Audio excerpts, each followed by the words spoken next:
우리 한 목소리로 말씀을 봉독하겠습니다. 이러므로 그리스도 예수의 일로 너희 이방인을 위하여 갇힌 자 된 나 바울이 말하거니와 너희를 위하여 내게 주신 하나님의 그 은혜의 경륜을 너희가 들었을 터이라. 곧 계시로 내게 비밀을 알게 하신 것은 내가 먼저 간단히 기록함과 같으니 그것을 읽으면 내가 그리스도의 비밀을 깨달은 것을 너희가 알 수 있으리라. 이제 그의 거룩한 사도들과 선지자들에게 성령으로 나타내신 것 같이 다른 세대에서는 사람의 아들들에게 알리지 아니하셨으니 이는 이방인들이 복음으로 말미암아 그리스도 예수 안에서 함께 상속자가 되고 함께 지체가 되고 함께 약속에 참여하는 자가 됨이라. 이 복음을 위하여 그의 능력이 역사하시는 대로 내게 주신 하나님의 은혜의 선물을 따라 내가 일꾼이 되었노라. 모든 성도 중에 지극히 작은 자보다 더 작은 나에게 이 은혜를 주신 것은 측량할 수 없는 그리스도의 풍성함을 이방인에게 전하게 하시고 영원부터 만물을 창조하신 하나님 속에 감추어졌던 비밀의 경륜이 어떠한 것을 드러내게 하려 하심이라. 이는 이제 교회로 말미암아 하늘에 있는 통치자들과 권세들에게 하나님의 각종 지혜를 알게 하려 하심이니 곧 영원부터 우리 주 그리스도 예수 안에서 이 정하신 뜻대로 하신 것이라. 우리가 그 안에서 그를 믿음으로 말미암아 담대함과 확신을 가지고 하나님께 나아감을 얻느니라. 그러므로 너희에게 낙심하지 말라. 이는 너희의 영광이니라. 아멘. 우리 좌우에 계신 분하고 인사하겠습니다. 잘 오셨습니다. 주의 은혜가 있을 겁니다. 자, 우리 한 번 더 인사합니다. 우참사합시다. 네, 웃고 참고 사랑하는 올 한 해 풍성한 한 해 되기를 축원합니다. 자, 베서니 해밀턴, 미국 장애인 서퍼입니다. 네. 그녀의 삶으로 영화도 제작이 돼서 2011년 개봉이 되기도 했는데 소울 서퍼라고 하는 영화입니다. 그녀는요 10대 시절 바다에서 상어의 공격을 받고 팔 한쪽을 잃어버렸습니다. 청소년 서핑 대회에서 두각을 드러낼 만큼 장래가 촉망되던 서퍼였는데 한순간에 청천벽력과도 같은 고난이 닥쳐온 겁니다. 이 서핑 선수가 한쪽 팔 잃었으니 어떻게 선수 생활을 이어갈 수 있겠습니까? 파도를 타면서 이 두 팔로 균형을 잡아야 되는데 한쪽 팔로 이게 균형 잡는 게 쉬운 일이겠습니까? 당연히 절망할 수밖에 없는 상황이었지만 그러나 그녀에게는 신앙이 있었습니다. 하나님의 은혜 가운데 평안을 얻었고 오히려 더 나아가 감사할 수 있었습니다. 생명을 지켜주신 것도 감사, 한쪽 팔로라도 서핑을 다시 시작할 수 있는 것이 감사. 결국 그녀는 하나님의 은혜와 감사 속에서 프로 서퍼 선수로 당당히 설 수 있었고 또 세계 서핑 대회들을 두루 석권하게 됐습니다. 서핑이라고 하는 것이 이게 거친 파도를 타고 넘는 것 아니겠습니까? 이처럼 그의 인생에서도 그 찾아온 고난의 파도를 타고 넘어 승리하는 삶. 그 인생의 서핑에서도 그런 멋진 모습을 보여주는 삶 살아가게 됐다라는 겁니다. 또 이를 통해서 수많은 사람들, 장애가 있는 사람들은 물론이고요. 여러 사정으로 고난과 환난 가운데 있는 사람들, 그들에게 희망을 주는 희망 전도사가 됐고 또 책과 강연, 또 그리고 여러 다양한 프로그램들을 통해서 사람들에게 복음을 증거하며 제기하도록 돕는 그런 사역을 펼쳐가고 있다라는 겁니다. 청년 사역을 하는 목사님과 결혼을 해서 가정도 이루었고요. 삼남일녀 자녀도 낳았고요. 누구도 못지않게 행복한 그런 삶도 살아가고 있다라는 겁니다. 그리고 상어에게 한쪽 팔을 빼앗긴 지 20년이 된 지난 2023년 그는 지난 세월에 대하여 이렇게 고백을 했다는 겁니다. 예수님 감사합니다. 다음 20년을 기대합니다. 네, 다음 20년을 기대한다. 충분히 후회하며 원망하며 살아갈 수 있는 삶이었지만 그러나 원망 대신 불평 대신 감사를 써 넣으며 그 인생을 가치 있고 행복하게 지난 20년을 만들어 왔다는 거죠. 그리고 또 앞으로의 인생도 그렇게 감사를 통하여 행복한 삶으로 만들어 가겠다라고 하는 고백인 것이죠. 오늘 우리의 인생도 행복하기를 소원합니다. 네, 이제 화면은 그만 보여주셔도 돼요. 네. 지나온 인생 돌아보면서 우리 행복이라고 하는 두 글자를 써놓기를 바랍니다. 뿐만 아니라 앞으로 남은 우리의 인생도 반드시 행복할 것이고 그렇게 내일을 바라보면서 미소 지을 수 있기를 축원합니다. 자, 따라서 오늘 주목하고자 하는 사람이 바울입니다. 자, 오늘 설교 제목 혹시 아시나요? 괜찮아?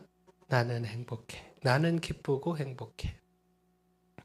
설교 준비를 하면서 오늘 본문 말씀을 참 많이 읽고 묵상을 했습니다. 근데 그러다 보니까 바울의 마음이 느껴졌습니다. 현재 에베소 교회 편지를 쓰면서 바울이 그들에게 전하는 마음이 이렇게 읽혀졌는데 나는 괜찮다는 겁니다. 나는 지금 더없이 기쁘고 행복하다는 겁니다. 자, 이런 생각을 하게 된 결정적 구절이 13절입니다. 13절 하반절 말씀 보면 나의 여러 환난에 대하여 낙심하지 말라 이는 너희의 영광이니라. 자, 바울의 현재 상황, 환난입니다. 1절을 보시면 이러므로 그리스도 예수의 일로 너희 이방인을 위하여 갇힌 자 된 나 바울이 말하거니와. 자, 갇혀있는 상황, 옥에 갇힌, 복음을 전하며 사역하다 옥에 갇힌 상황, 그 몸이 갇히고 묶여서 부자유스러운 상황, 어두침침한 이 감옥 안에 갇혀서 고통스러울 수밖에 없는 상황입니다. 그렇게 바울을 사랑하는 에베소 교회 많은 성도들이여 그 갇힌 바울로 인하여 환난과 고통 중에 있는 이 바울로 인하여 낙심하며 근심할 수밖에 없는 그런 상황입니다. 그런데 바울이 그런 에베소 교회 성도들을 향하여 낙심하지 말라. 나는 괜찮다는 거죠. 낙심하지 말라.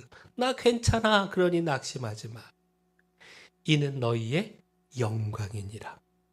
이것이 오히려 너희에게 영광이 되기에, 너희에게 영광을 가져오는 일이기에 나는 기쁘고 행복하다라는 겁니다. 자, 바울의 삶은 나를 위한 삶이 아니었죠. 나의 영광, 나의 기쁨, 나의 평안, 나의 행복. 힘과 권세를 가지고 부귀와 영화를 누리고 또 삶의 성공과 성취를 이루며 맛보는 삶, 그렇게 내가 중심이 되는 삶, 이런 삶을 살지 않았습니다. 자, 오히려 1절 다시 보시면 이러므로 그리스도 예수의 일로 너희 이방인을 위하여 바울은 구원받아야 하는 그 백성들, 자신에게 사명으로 주어진 사람들, 바로 그들을 위한 삶을 살았습니다. 그들을 위해 복음을 전하다 기꺼이 옥에도 갇혔습니다. 2절도 보시면요. 너희를 위하여 내게 주신 하나님의 그 은혜의 경륜을 너희가 들었을 터이라. 자, 여기서도 너희를 위하여.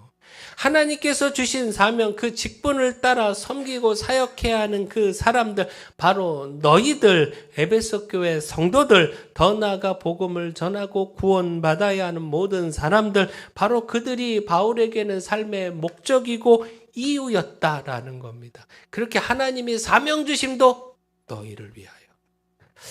그들의 구원, 그들의 행복, 이것이 바울이 사는 이유였고, 그렇게 또한 이것이 바울 자신의 행복이었고 기쁨이 됐다라는 것. 곧 바울이 옥에 갇히고요. 여러 환난 중에 있으면서도 기뻐하며 행복할 수 있었던 이유가요. 바로 바울 자신이 아닌 너희들, 바울이 복음을 전해 구원받은 사람들, 그 이방인들을 위한 삶을 살았기에 환난과 상관없이 행복하고 기쁠 수 있었다라는 겁니다. 오히려 바울 자신의 환난이 자신의 행복의 이유가 되는 사람들의 영광이요 행복이 되었기에 그들의 영광과 행복을 바라보면서 바울은 얼마든지 기뻐할 수, 행복할 수 있었다는 겁니다. 정리해서 다시 말씀을 드리면 바울은요, 자신의 행복이 아닌 너희를 위하여, 이웃을 위한 행복, 이를 위한 삶을 살았고요. 아이러니하게도 그와 같은 삶이 결국 바울 자신의 행복이 되었다라는 겁니다. 자, 결국 무엇입니까? 이런 바울의 행복을 보면서 나는 괜찮다고, 나는 기쁘고 행복하다라고 하는 이 바울의 미소를 생각하면서 오늘 우리는 어떤 삶을 살아가고 또 누구를 위한 삶을 살아가고 있는가? 돌아봐야 하지 않겠습니까? 혹 오직 나, 오직 내 가정, 오직 내 자녀 여기에 갇혀서 그것 때문에 오히려 행복하지 못한 삶, 아등바등한 삶, 피로와 근심과 염려와 쫓김의 삶, 이런 삶을 살아가고 있지는 않는가? 진정 행복하기 위하여 바울처럼 그 행복의 이유를 나 자신이 아닌 이웃, 사명의 대상이 되는 이웃, 바로 복음을 전해야 하는 이웃, 바로 그들에게서 찾아야 하는데, 하나님이 주신 그 복음 사명에서 찾아야 하는데, 그러지 못하기에 진정 행복하지 못한 것은 아닌가? 겸손히 우리 자신을 돌아보아야 하지 않겠습니까?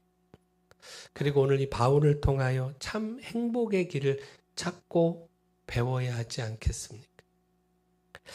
오늘 말씀 묵상하면서 이것이 제게 참 큰 은혜가 됐는데 이 은혜가 여러분에게도 동일하게 있기를 축원합니다. 따라서 깨달아야 하는 것 경륜입니다. 하나님의 경륜. 자, 여기서 경륜은요, 하나님의 계획, 하나님의 경영을 말합니다. 하나님의 뜻과 계획을 그 섭리의 손길로 실현하고 나타내는 것, 이것이 경륜입니다. 여기서 경륜을요, 두 가지로 구분해서 이해해 볼 수가 있는데, 먼저 하나님의 경륜에는요, 이 세상과 온 인류를 향한 구원의 계획이 있습니다.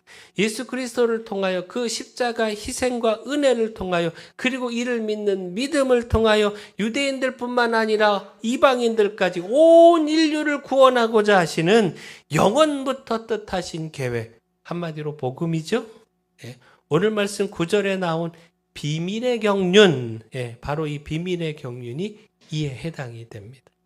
근데 또한 하나님의 경륜에는요, 그 온 인류의 큰 구원의 계획 속에서 나를 향하신 계획, 나를 향한 구원과 부르심의 계획이 있습니다. 2절에 너희를 위하여 내게 주신 하나님의 그 은혜의 경륜, 바로 이 은혜의 경륜이 이에 해당이 됩니다.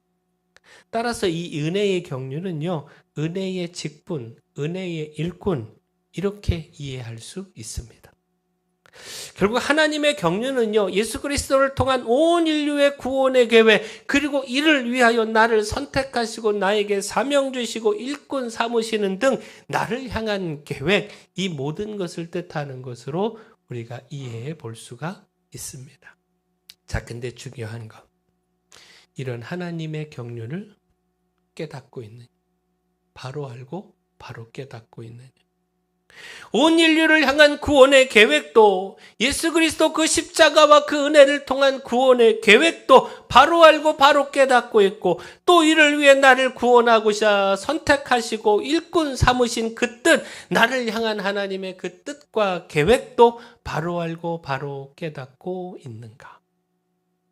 바로 이것을 바로 알고 바로 깨달아야 우리가 우리 자신을 위한 삶이 아니라 우리 이웃을 위한 삶, 복음을 위한 삶 살아갈 수가 있습니다. 바울이 그렇게 너희를 위하여, 복음을 위하여 살아갈 수 있었던 이유가 바로 이 하나님의 경륜을 바로 알고 바로 깨달았기 때문입니다. 그렇기에 그는 7절에 이 복음을 위하여 일꾼 되었다, 분명하게 고백하고 있는 겁니다. 자, 무엇보다 7절 다시 보시면요. 자, 이 복음을 위하여 그의 능력이 역사하시는 대로 내게 주신 하나님의 은혜의 선물을 따라. 바울은요, 자신이 일꾼 된 것이 하나님의 은혜의 선물이다. 이게 무거운 짐이다, 굴레다 이렇게 말하지 않고 은혜다 이렇게 말하고 있고요. 또 8절도 보시면 모든 성도 중에 지극히 작은 자보다 더 작은 나에게 이 은혜를 주신 것은, 이처럼 사명 주시고 일꾼 삼아 주시는 이 은혜는 너무도 작고 또 작은 자신으로서는 감지덕지한 은혜, 생각조차 할 수 없었던 은혜, 너무나도 귀하고 감사한 은혜임을, 한없이 풍성한 그리스도의 은혜가 아니면 있을 수 없는 일이었음을, 그렇게 또한 이것은 그리스도의 그 풍성한 은혜를, 그 받은 나의 그 은혜를 통하여 보여주고 전하라고 하는 주님의 뜻이 담겨 있다라고 하는 것을 바울은 바로 깨달아 바로 알고 고백하고 있다라는 겁니다. 그렇게 바울은 고난 중에서도 옥에 갇히면서도 행복하지 않을 수 없었던 겁니다. 그렇게 옥에 갇히는 것 자체가, 환난당하는 것 그 자체가 감지덕지 않은 애, 하나님이 나를 일꾼 삼아주신 그 은혜, 이 은혜를 제대로 누리고 있는 것이기에 바울에게는 이처럼 하나님의 일꾼으로 살아가며 그 누리는 그 은혜가 가장 큰 행복이었기에 얼마든지 감당하며 얼마든지 기뻐할 수 있었다라는 겁니다. 오늘 우리도 하나님의 경륜, 온 인류를 구원하기 위한 그리스도를 통한 계획과 또 우리 각자를 향한 계획, 하나님의 일꾼으로 부르신 뜻 바로 알고 바로 깨닫기를 소원합니다. 단지 우리 눈앞에 그 삶에만 붙잡히고 매여서 아등바등하며 살아가는 것이 아니라 우리 삶의 범위, 그 시각과 사고를요, 정말 하나님의 큰 뜻까지 바라보고 넓혀서 하나님의 경륜을 깨닫고 하나님의 일꾼으로서의 삶, 진정 더 큰 은혜를 누리는 그런 행복과 기쁨의 삶, 우리가 함께 살아가기를 소원합니다. 오늘 우리에게 효성교회를 맡기시고 효성교회를 세우라, 하나님이 이 효성교회 일꾼으로 우리 이웃들을 위한 삶, 복음을 위한 삶 살아가라, 은혜의 사명 주셨잖아요. 이것도 오늘 우리에게 주신 하나님의 은혜의 경륜이잖아요. 우리가 이것도 바로 깨닫고 고난과 수고가 있다 할지라도 오히려 바울처럼 그 은혜 깨달으며 기쁘게 행복하게 그 사명 감당하기를 소원합니다. 지난주 각 본부별로 올해 사역보고서, 내년 사역계획서 작성해달라 유인물이 나갔습니다. 팀장님들 받으셨죠? 네. 본부장님들이 각 팀장님들에게 떠넘기듯이 이렇게 주시더라고요. 팀장님들이 처음 해보는 것이기에 생소한 것으로 인하여 참 많이 난감해 하시는 것을 제가 보았는데, 부담 가지실 필요도 없고 어렵게 생각하실 필요도 없고요. 처음 의도는 11월 10일 다음 주죠. 2025년 사역을 준비하는 각 본부 팀 이렇게 모임 시간을 마련해 놓았는데, 그 시간에 모여서 내년 사역에 대해서 함께 의논하며 정리하는 시간을 가지시라고, 또 그때 참고하며 도움을 얻으시라고 올해 우리 교회가 하는 사역들을 정리해서 드린 겁니다. 이를 통해서 우리가 내년 팀 사역을 이 본부장님 주도 아래 조금 더 능동적으로 좀 해봤으면 좋겠다라고 하는 마음인 겁니다. 그러니까 도움을 드리고자 좀 잠깐 간단히 설명을 드리면, 뭐 예를 들어서 내년에 우리가 세례 예식을 진행한다 할 때, 우리가 항상 5월 마지막 주에 세례 예식 진행하잖아요. 바로 그때, 그 전까지는요, 뭐 저와 김수현 목사님이 주도해서 세례 받을 분 파악하고 또 교육 시간 정하고 또 꽃다발이나 여러 필요한 것들 부탁해서 준비하게 하고, 또 김명애 권사님이 세례반이라든가 이런 것 준비해 주시고 이렇게 해서 진행을 했잖아요. 근데 이제 이런 모든 일들을 해당되는 팀들이 맡아서 능동적으로 해보자는 거예요. 새가족팀에서 세례받아야 할 분들 파악해 주시고, 해당되는 기간에 좀 꽃다발이나 선물 준비 등 요청해 주시고, 교육팀에서 교육 일정이라든가 장소 저랑 협의해서 준비해 주시고, 또 세례받을 분들에게 교육 시간 이렇다 알려주시고, 셰프팀에서 세례자를 위한 뭐 특별한 만찬 준비해 주시고 등등등. 이렇게 세 개의 팀이 합력해서 이 세례 예식 진행하는데 도움을 주실 수 있잖아요. 또 8월 마지막 주가 우리 설립기념주일 예배 드리죠. 근데 그때에 우리 교회 생일이니까 전도팀에서 우리 이웃 초청 전도를 계획해서 진행할 수 있고요. 또 홍보팀에서 교회 단장하고 뭐 현수막 게시하고 등등등 교회 알리는 데 힘을 내주시고요. 뭐 당연히 셰프팀에서 특별 애찬 각 기관 협조 받아가지고 준비하시고, 또 차량팀에서 특별히 새로 초대되어 오시는 분들 있을 테니까 차 운행에 대한 계획을 조금 더 구체적으로 세워주시고 등등등, 이렇게 각 팀이 유기적으로 협력하여 움직이면 교회가 더 활기 있고 풍성하게 이 예배와 행사를 진행할 수 있지 않겠느냐라는 겁니다. 그래서 올해 했던 행사들을 참고 자료로 나눠드린 겁니다. 내년에도 올해 일정들을 중심으로 해서 기본으로 해서 내년 계획을 세우게 되니까 참고하셔서 각 팀별로 사역의 계획들을 이 본부장님과 함께 찾고 의논해 보시라라고 한 겁니다. 물론 이제 교회 행사와 상관없이 각 팀이 사역해야 하는 그런 일들도 있잖아요. 이것도 계획해 보시고, 뭐 예를 들면 뭐 힐링팀에서 힐링 여행 전교인 수련회 힐링팀에서 주도해서 준비해 주셔야 되잖아요. 이처럼 각 팀의 고유 사역도 계획해 주시고, 또 교회에서 진행하는 뭐 사순절이라든가 부활절, 추수감사절, 어버이주일, 어린이주일, 스승의 주일, 부흥회 등등등 이 모든 행사에서 우리 팀이 맡아서 협력할 사역이 무엇이 있을까 고민해 보시고 좀 정리해 보시라라는 겁니다. 그래서 사역 계획에 뭐 세례 예식 협조, 세례 예식 애찬 준비, 뭐 설립감사주일 마을 주민 초청 전도, 뭐 설립감사주일 교회 단장, 설립감사주일 차량 운행 등등등 간략하게 행사 계획을 적으시면 되는 겁니다. 그리고 그렇게 정리된 것을 우리 본부장님들, 우리 장로님들이 연말당회 때 보고하실 겁니다. 우리 지난해도 연말당회 할 때 밤 새벽까지 정말 회의를 했거든요. 저녁 먹고. 그렇게 또 이번에도 하게 될 겁니다. 그래서 각 우리 장로님들이 다 본부장님들이시니까 각 팀별 그 사역에 대해서 이렇게 보고를 하시면 팀별로 또 하다 보면 겹치는 이 업무들이 있을 거 아니에요. 그런 것들 조정하고 또 부족한 부분 보충해 나가고, 목회 일정하고도 한번 고려해보고 조정하는 시간 갖고 그렇게 가질 거고, 그것이 이후에 사무총회 회의 자료에 들어가서 모두가 다 같이 나누는 시간을 갖게 될 겁니다. 아무튼 이렇게 내년 각 본부와 팀이 올해보다는 조금 더 활기 있게 움직여보자. 그러면 좀 더 풍성하고 아이디어라든가 프로그램들이 저랑 김수현 목사님이 둘이서 머리 짜봐야 한계가 있잖아요. 근데 모든 분들이 함께 머리를 맞대주면 더 풍성한 아이디어들이 나오지 않겠습니까? 그리고 교회도 훨씬 더 생동감 있고 활기가 있고요. 하나님의 비밀의 경륜, 은혜의 경륜, 이 놀라운 구원의 계획과 또 우리 각자를 부르신 그 하나님의 부르심과 계획, 이거 깨달으면요, 바울처럼 우리도 우리가 처한 상황과 상관없이 행복한 삶 살아갈 수 있습니다. 그저 우리 자신만의 1차적 행복을 넘어서서 우리 모두를 위한 행복, 그렇게 하나님께서 주시는 참 행복 맛보며 누릴 수 있습니다. 우리도 바울처럼 괜찮아, 나는 기쁘고 행복해, 이렇게 고백할 수 있습니다.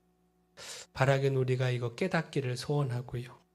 또 우리에게 맡겨주신 이 효성교회 안에서 그 깨달은 사명으로 충성하며 우리 이웃들을 섬겨서 우리 교회 사역도 더욱 활기 있게 만들어가고 또 우리의 삶도 더욱 행복하기를 소망합니다. 사랑의 주 하나님, 온 인류를 구원하기 위한 하나님의 비밀의 경륜, 또한 나를 향한 은혜의 경륜 바로 알고 깨닫기를 소망합니다. 이를 깨닫고 더욱 힘써 하나님의 일꾼으로 사명 감당하기를 소원합니다. 이것이 저희의 삶의 상황을 초월하여 누리는 행복이 되게 하여 주시고, 무엇보다 저희 교회가 일꾼된 저희 모두의 충성을 통하여 더욱 활기 있고 생동감이 넘치게 하여 주시옵소서. 각 본부와 각 팀이 유기적으로 협력하고 사역하여 더욱 힘있고 아름다운 교회, 행복한 교회 만들어가게 하여 주시옵소서. 예수님 이름으로 기도합니다. 아멘.